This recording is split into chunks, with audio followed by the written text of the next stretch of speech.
السلام علیکم ورحمۃ اللہ تعالی وبرکاتہ۔ ہم آغاز کر رہے ہیں سورہ یاسین کا خلاصہ۔ تو آئیے آغاز کرتے ہیں سورہ یاسین۔ اللہ نے تمہارے پاس قرآن بھیجا ہے، یہ حکمت کا خزانہ ہے۔ جو لوگ نصیحتوں پر دھیان دیتے ہیں اور اللہ کو نہ دیکھتے ہوئے اللہ سے ڈرتے ہیں، وہ اس سے فائدہ اٹھاتے ہیں، ان کے لیے بہترین انجام ہے۔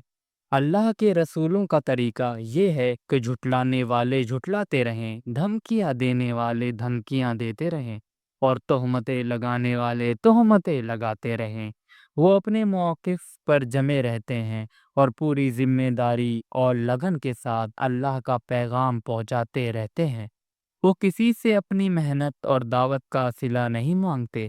ان کا پیغام اور ان کا کردار دونوں گواہی دیتے ہیں کہ وہ سیدھے اور صحیح راستے پر ہیں۔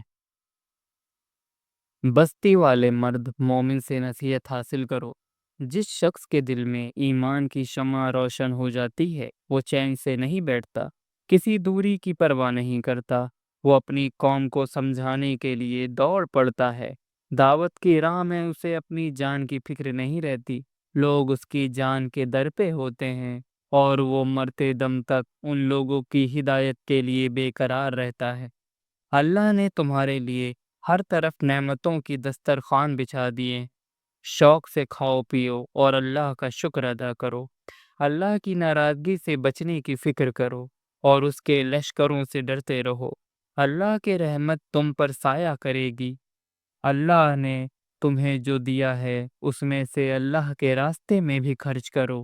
شیطان کی پرستش نہ کرو، بس اللہ کی بندگی کرو، یہی سیدھا اور صحیح راستہ ہے۔